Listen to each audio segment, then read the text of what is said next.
And welcome back to our journey into the blue sky. My name is Patricia. My name is Arun.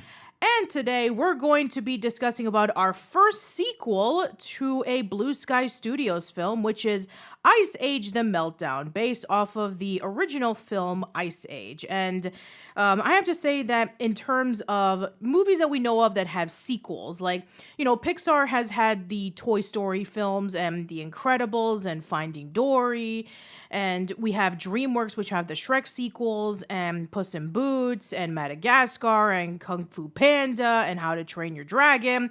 So we know how they do sequels. Now we're going to finally talk about if Blue Sky Studios was able to take the elements that were really good from the first movie and some flaws and are able to iron it out and make it even better. Yeah. So, first of all, I think we have to address the title because some people call it, Ice Age: The Meltdown, Ice Age 2, Ice Age 2: The Meltdown. So, the official title of this movie is Ice Age: The Meltdown, but some people just kind of shorten it down to Ice Age 2. Yeah, I mean, as it should be, because when we were looking up on Disney Plus, and here's the thing, like, I think I have not seen this one. I have seen Ice Age 1 and 3, and I was trying to look up, okay, which is the next film of the franchise, and we were trying to go this in chronological order. We typed in Ice Age on Disney Plus, and it just said Ice Age, and Ice Age Continental Drift, and Ice Age Age of the Dinosaurs, and Ice Age: The Meltdown, and we're like, wait a minute, which one's the sequel to the original?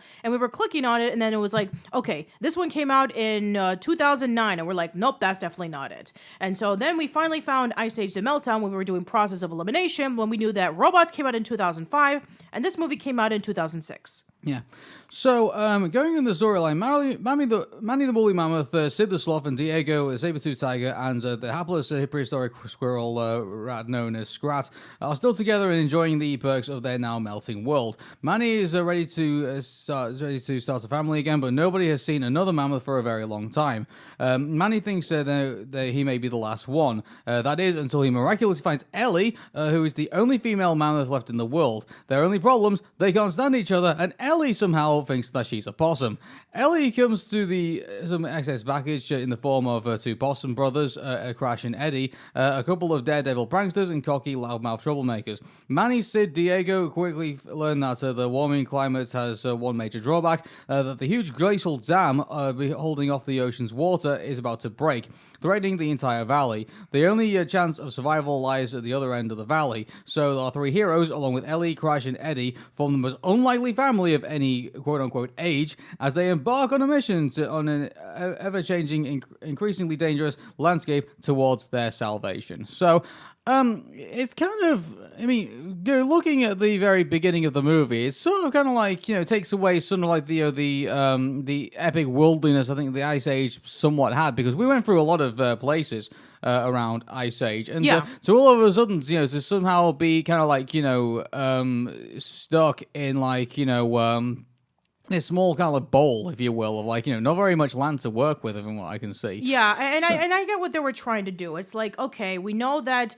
in this part of the story, they're going through global warming and everything is melting down to what it would be in today's, age and era. So it's like, okay, we already had the Ice Age and, we can't do snow and ice anymore. Now we have to do greenery and forests and, and at this point in time, they didn't exactly have like a stable place to call home until finally, as a group, that they have this place that they can call home, which kind of reminds me of like the place in Land Before Time 10, in which when Littlefoot's grandparents and a lot of Longnecks, who just so happen to have the same dream, where they stop a meteor with their heads in a specific location that just so happens to be bowl-shaped with a bunch of trees and stuff like that. And yeah, it just kind of reminded me of that location, but it's not necessarily that location. Well, I've seen the moon get caught in Majora's Mask, so, like, whatever, Exactly. Yeah, but like in regards to this, like it just seems so limiting. Like sort of, I almost kind of felt a bit disappointed about where our heroes kind of ended up really, because it's like I mean, did they like walk like across that and then like go down into like this valley, and then all of a sudden like the ice under that they'd walked to in order to get there had just completely and utterly melted? I mean, I guess at some point that's what I'm putting together. It's never really been explained. It's never been explained because the last bit of ice that we do see from that bowl that they live in, it just so happens to be like this huge wall, and the wall has been cracking over time, and you have basically this crazy character who is kind of like our villain, but not necessarily the villain. It's kind of hard to say. His name is Fast Tony. And I just said... By the way, played by Jay Leno. Yeah, of course. Anyway, so when I heard Fast Tony, I thought it was like, wait a minute, are you saying Fat Tony from The Simpsons? It's like, no, it's Fast Tony. Yeah. So basically, you have this guy who's just basically a big con artist who is saying like, oh, did you know that the wall is going to be cracking and there's going to be a huge waterfall that's going to wipe out everything? And, you if you want to be able to, be rescued, you listen to me and you take my advice. Nobody believes Fast Tony. In fact, even Manny doesn't even believe him at first. Yeah, exactly. And so, I mean, he's just there to make a quick buck, basically. And so, but then eventually he does discover that actually he is telling the truth, and that the water is actually melting. So, sorry, the ice is actually melting. Yeah. So, then it comes to the point where he has to try and like win everybody over. So they say, hey, this is something that we need to, do very quickly. And we end up on this journey to, that there's this, big arc on the other side. And by the way, I mean, like, we're kind of jumping to the edge here, but it's like it's very reminiscent of like the story of Noah's Ark when you look at it. Yeah, it is kind of like the story of Noah's Ark, in which like, oh, I know a place where we can go to where it's going to be safe from the flooding. I have this big giant log that it will be fitting enough for everyone. If we go there in a few days, then you will all be safe from harm. And yeah, it definitely reminded me of Noah's Ark a little bit. Yeah, exactly. And so, I mean, in regards to the one thing I will say about this Ice Age, like the journey, I mean, isn't all that memorable. Like all they are trying to like once again, it's another journey actually. Like Ice Age was a journey of like them going to try and take the baby back to the humans, and this is a journey of them trying to save their own skins. Yeah. So you get then they meet up with as in said in the story, they meet up with Ellie, and they meet up with these two Possum brothers, and my goodness, the Crash and Eddie not my favorite characters. No, they're not my favorite characters either. Yeah, it's kind of funny that they're played by Sean William Scott and Josh Peck. For those who don't know who they are, Sean William Scott you probably know as Stifler from the American Pie movies, and Josh Peck you probably know for Drake and Josh and the Amanda Show and the Turner and Hooch series that came out on Disney Plus not too long ago. He was Casey Jones in TMNT 2012. So yeah, he's been in a lot of things.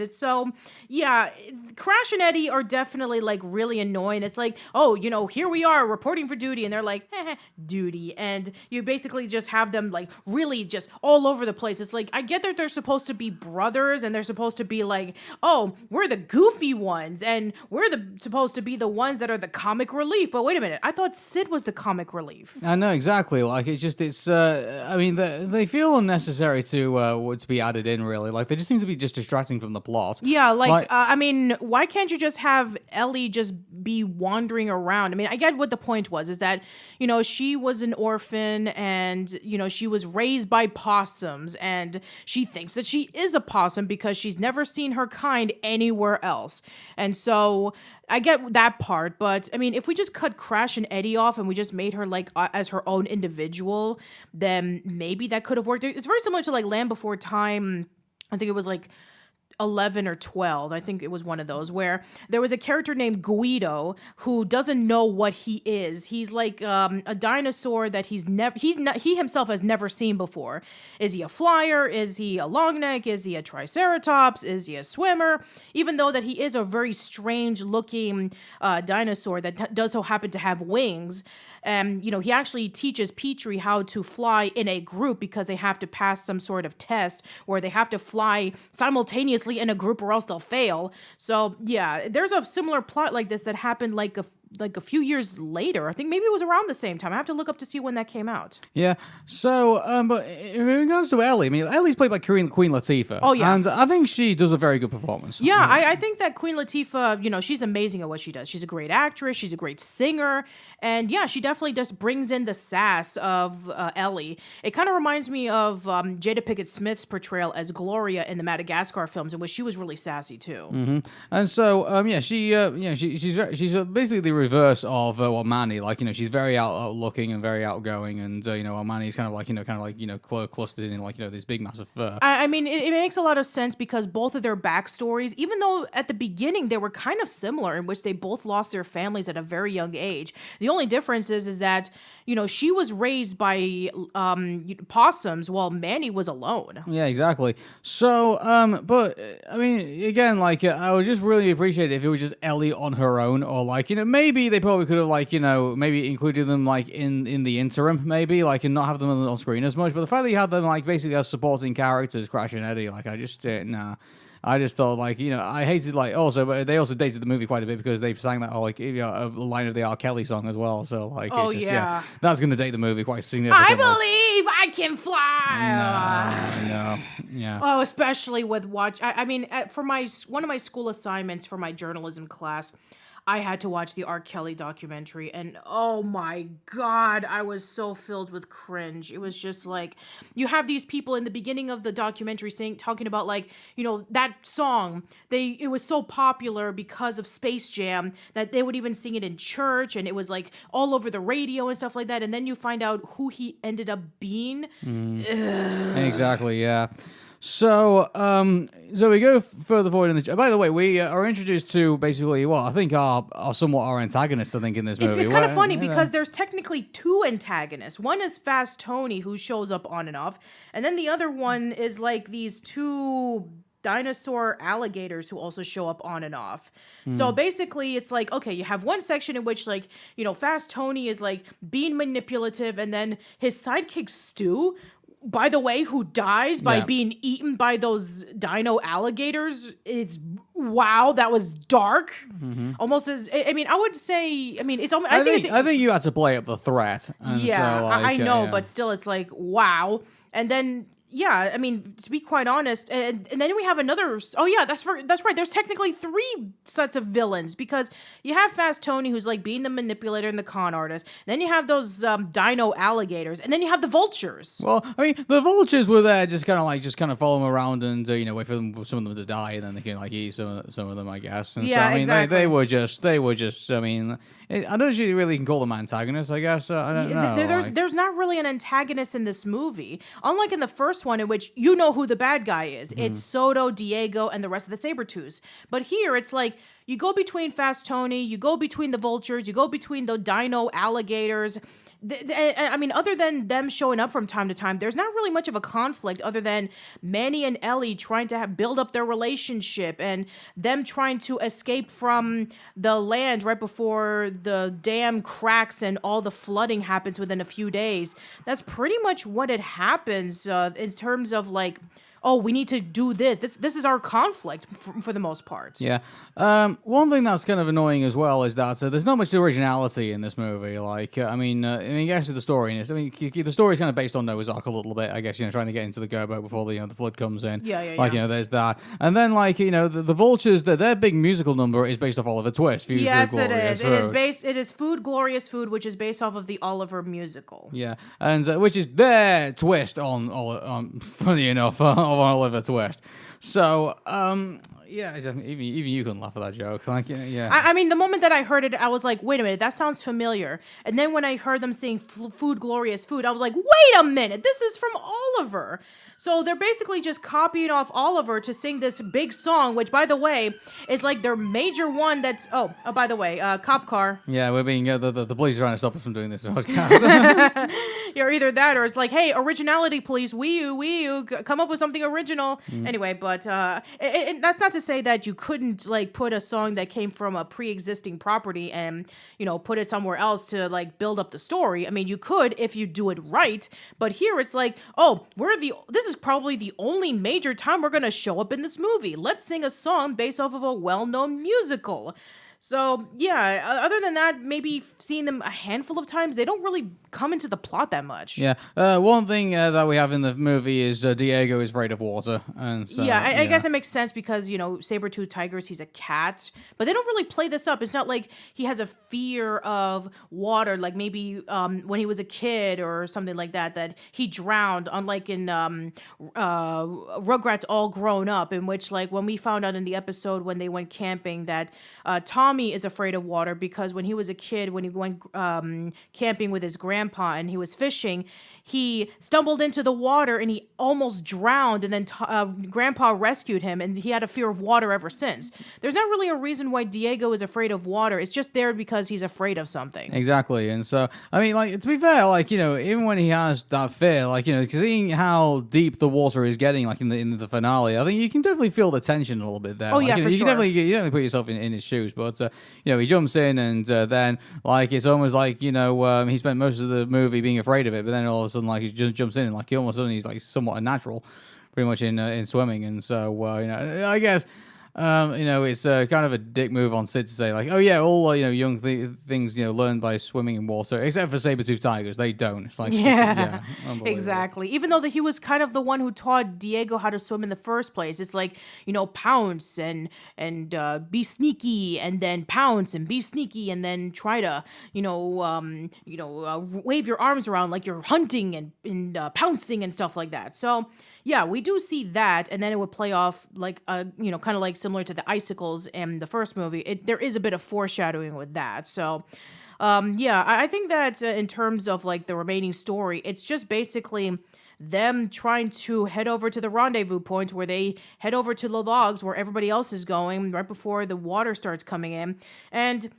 you know, very similar to the first movie, we have Scrat again, and he's just chasing around the nut like he always is. Yeah. Nothing out of the ordinary, just basically more. That's another thing as well. Like, the Scrat sketches are just the same, like as in the first movie, like except he's just also running away from the water. I mean, like, and then trying to get the nut. That's basically it. Yeah, so, the only difference is that. In this movie, the nut is actually captured by a vulture, and they bring it up to the nest, and then he tries to get it, and then there's a vulture baby who's born who also wants the nut, why? Vultures don't eat nuts, they eat meat. Anyway. They'd be more interested in Scrat than they would be the nut, wouldn't you? Yeah, they would eat Scrat more than they would eat the nut. That doesn't make any sense. Exactly. Anyway, but yeah, other than just that bit of a subplot with the vulture, there's nothing new to it outside of what we know from the first movie. Mm-hmm. So, I mean, like, they just go, basically, there's not really much to describe. I mean, like, we've kind of, like, highlighted some of the, you know, the bits of the plot. I mean, it's just them just trying to get to the Ark.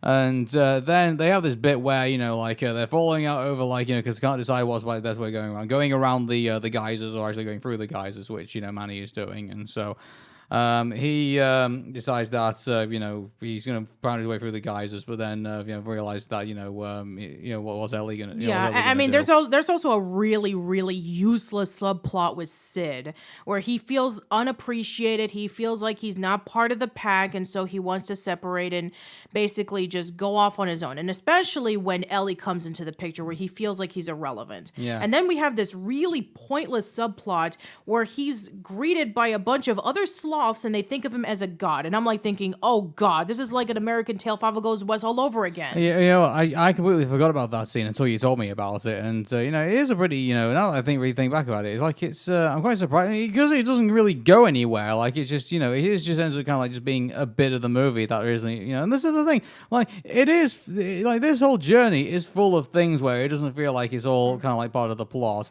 Like you got Ellie like acting up like as a possum, and then finally she shakes it off when she finally sees a tree, and then you've got Sid who like is going through like his not feeling part of the pack. And by the way, this is something that gets repeated in a future sequel that we're going to talk about, which which is going to be disappointing. And then with the whole subplot of Sid ending, where the sloths basically take him over to the volcano, is like, you are the god, and we need to sacrifice you. So it's like, okay, now they're taking a key from Joe versus the volcano, in which we need to sacrifice you so that we can have something stop.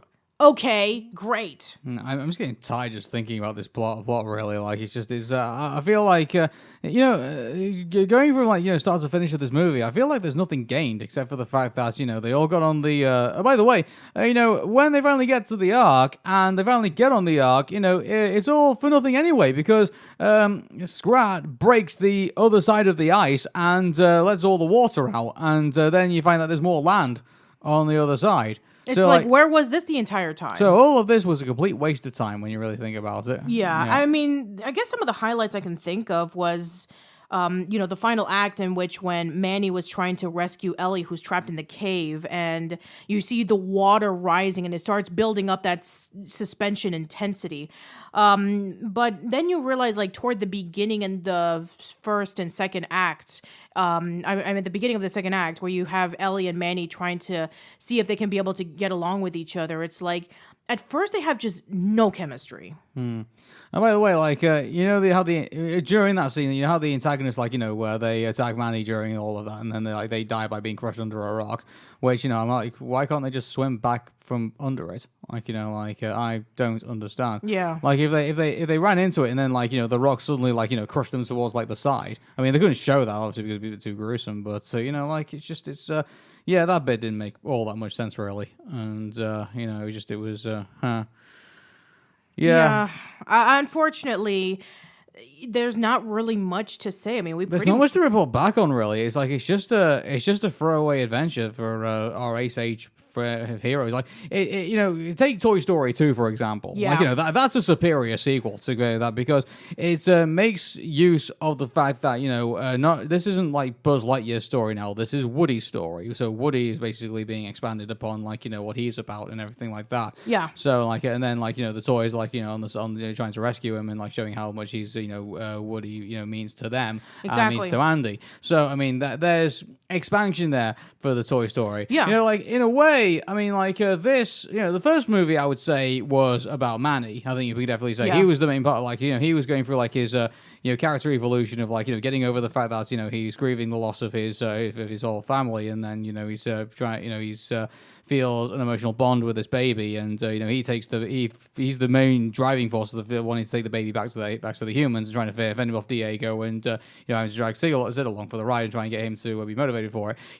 Ice Age was Manny's story. Yes. Basically, what needed to happen in this movie, it needed to be one of the other characters' story. This needs to be either focused on Sid or it needs to be focused on Diego. And I guess they tried, because with Sid's side, it's like he feels unappreciated. With Diego's side, he's afraid of water. Yeah. And I guess in the first movie they tried, other than Sid, I guess they tried to do that with Diego, in which, he had a backstory too, in which he started off as the bad guy, and then he had a change of heart when he was with Manny and Sid, and he knew about the importance of being a team, and making sure that this baby was able to get to the village tribe by a certain time right before they left. So there's a little bit of backstory with Diego too. And you would think that in the sequel, hey, let's be able to expand not only the surroundings, and let's expand the characters, but let's introduce new characters that would fit in so well. Like, DreamWorks has been a prime example in which, for the most part, every single time that they have released a movie, every time they do a sequel, they've always improved and expanded on it. Shrek 2. we got to know more about Princess Fiona's family when they finally went over to Far, Far Away. It expanded the horizons because we only saw Duloc, we saw the castle, we saw the forest, and we saw the swamp. But here we have Far, Far Away, and we got to see the castle, we got to see the forest, and we got to see the fairy godmother's factory. We got to see the barnyard, and we got to see a whole bunch of things. We got to introduce to new characters too. We got introduced to Puss in Boots. We got introduced to the fairy godmother. We got introduced to Prince Charming. We got introduced to the king and queen. It expanded more of the characters. We got to see more of Shrek and Fiona's relationship. So it expanded on that. Kung Fu Panda is also a great example. We got a new badass villain. It expands more of the Furious Five. We get to learn more of Poe's backstory. It enhances and increases the intensity from the first movie onward.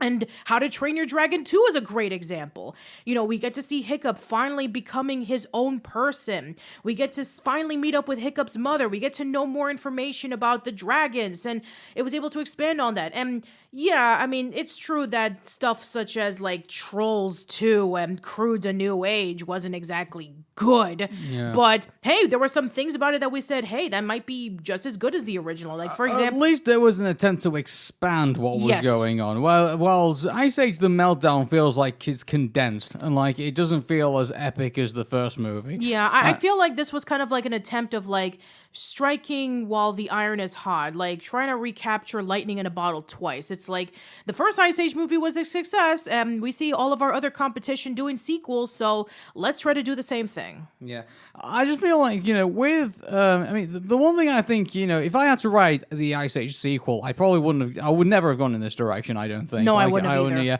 I think, the bit where, you know, Sid is captured by, like, or, like, you know, taken by the tribespeople, like, you know, because they revere him as a god and everything like that. You know, that's the direction I would have gone in the movie with. I would have probably made that the main plot of the movie. Like, you know, where Sid feels unappreciated, he basically wanders off. He stumbles upon this whole tribe for people of of other sloths, and they believe him to be a god because he can make fire. Yeah. From the referencing the first movie. Yes. And so he settles in, and then where Manny and Diego end up kind of in there. You know, in that maybe Manny could have meeted Ellie as that, and maybe instead of Ellie being thinking that she's a possum, maybe she thinks she's a sloth. Yeah. Maybe that's the fact. Maybe they talk her out of it, and that could be part of a plot. And then you got Diego, who probably has to have to kind of. You can still have Diego trying to worry about being in the water and things like that. Obviously, there's that. Yeah. But then you could introduce the fact that there's the water is melting. In fact, you probably even write Fast Tony out of this altogether and have one of the maybe have one of the sloths saying that end times are coming, and have Jay Leno play that character maybe.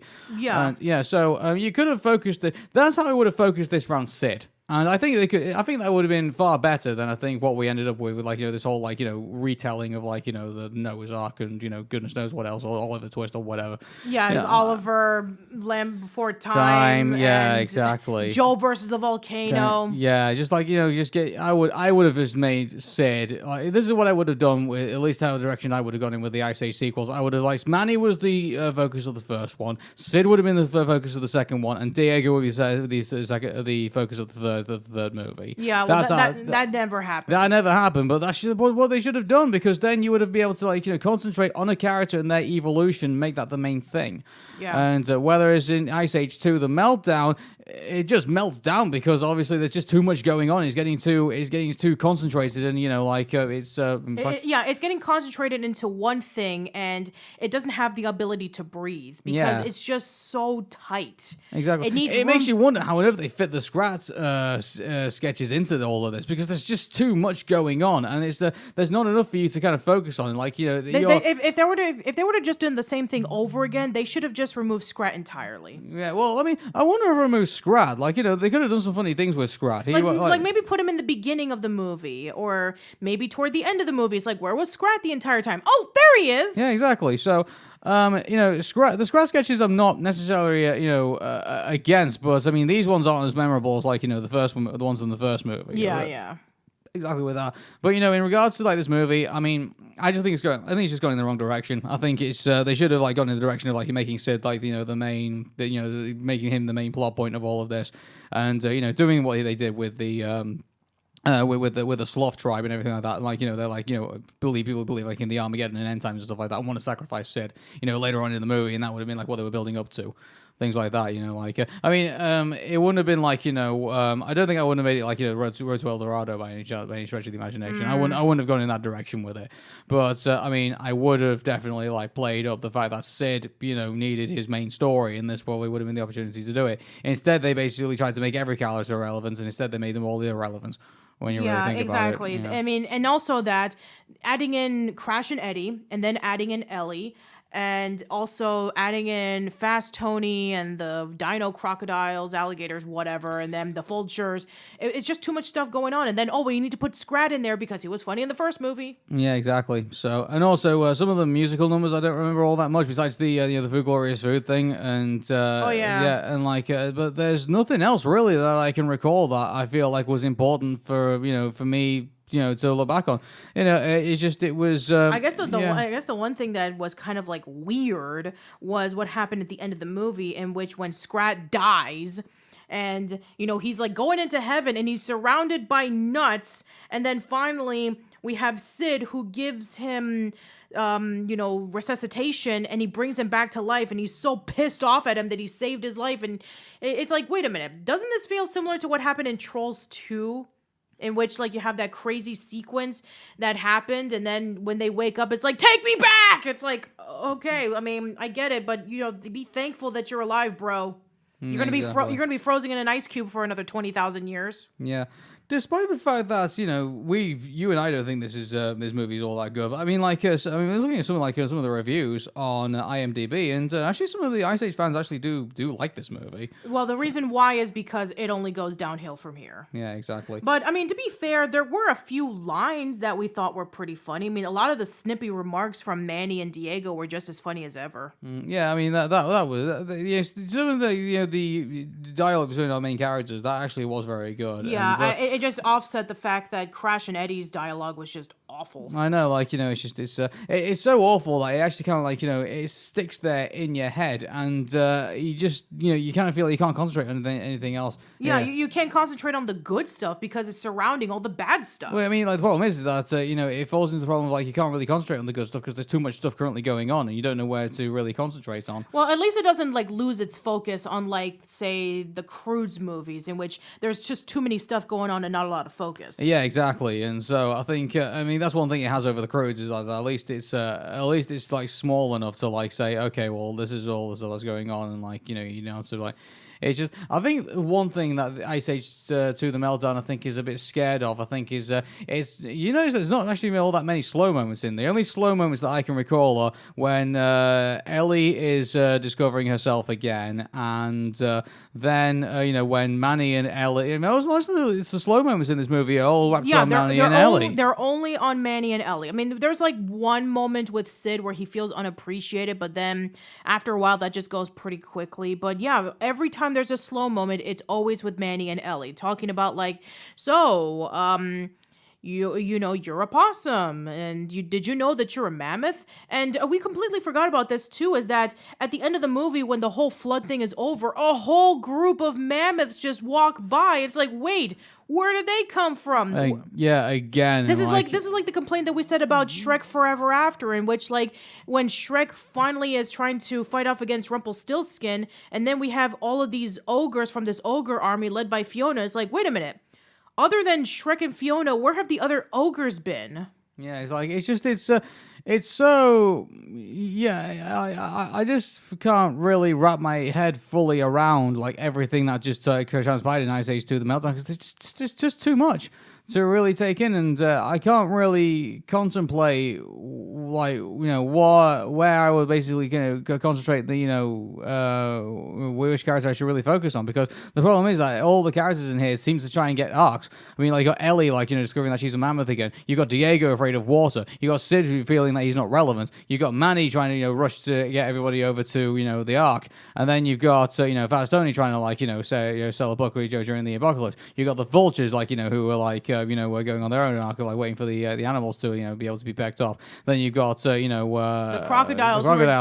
Trying to eat everybody and things like that. It's just there's like there are. I don't know if it's just the kind of too many characters and too many stories, and nobody gets really a good real amount of focus. Yeah, I think that's what the problem is that even though it's the second movie, there's too many characters. What happened to the first movie? It was just 3 characters and a baby and like a few other bad guys in the background, and even they didn't get much screen time, but at least you knew they were relevant to the story. Yeah, they were relevant to the story. Also, the humans as well. Like, they only got so much time in there, and they were relevant to the plot. Yeah, they were relevant to the plot too. I mean, are you going to remember, like, in the beginning of the movie that Sid was a quote-unquote camp counselor, and you have all these little dinosaurs and I completely forgot about that. Yeah, like, that basically, like, Sid is, like, watching over them, like, if he was a camp counselor, and they're like, we don't like you, and then he's like, oh, you kids, they look up to me like a role model. It's like, are you going to remember them? No.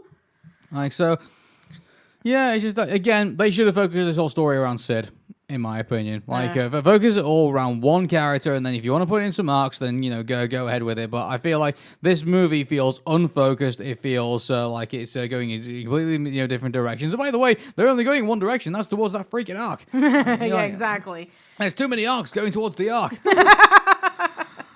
That should be on a t-shirt, by the way. Ice Age the Meltdown. Too many arcs to go to the arc. It should be called Ice Age the Arcs.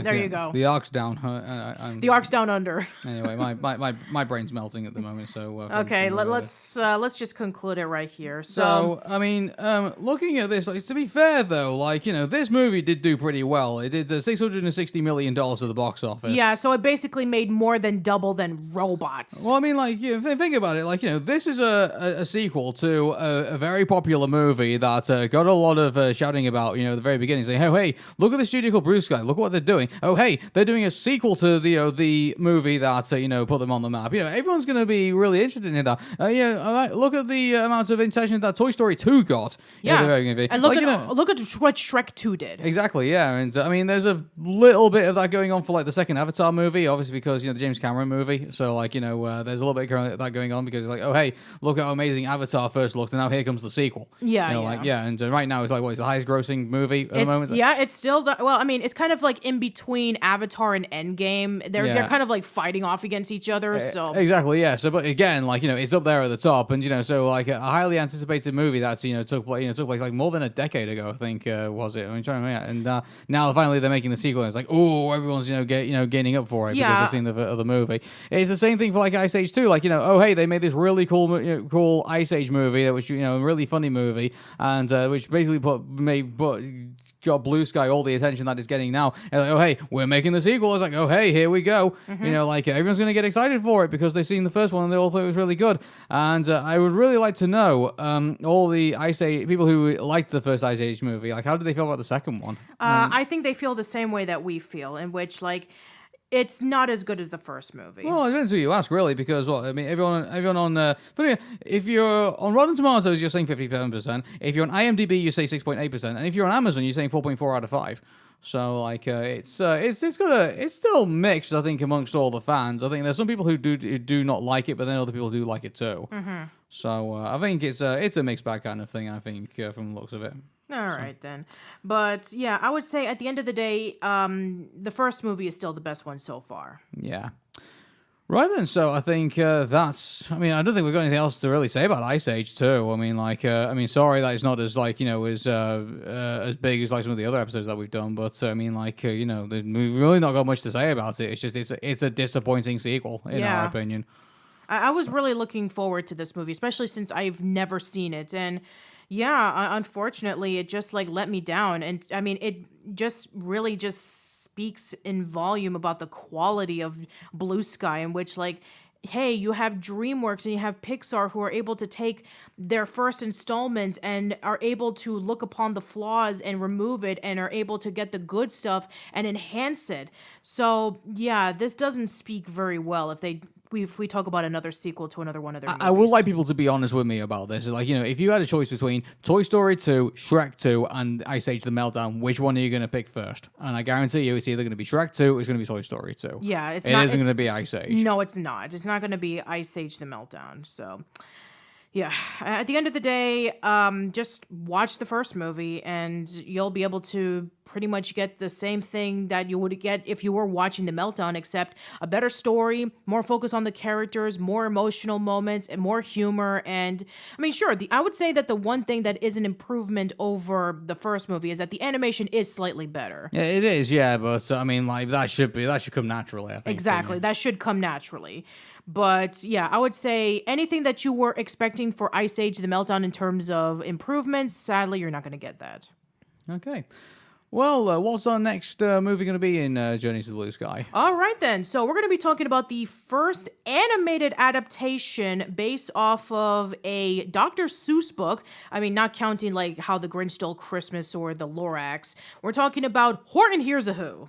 Cool. Well, until then, take care and bye for now. See you later.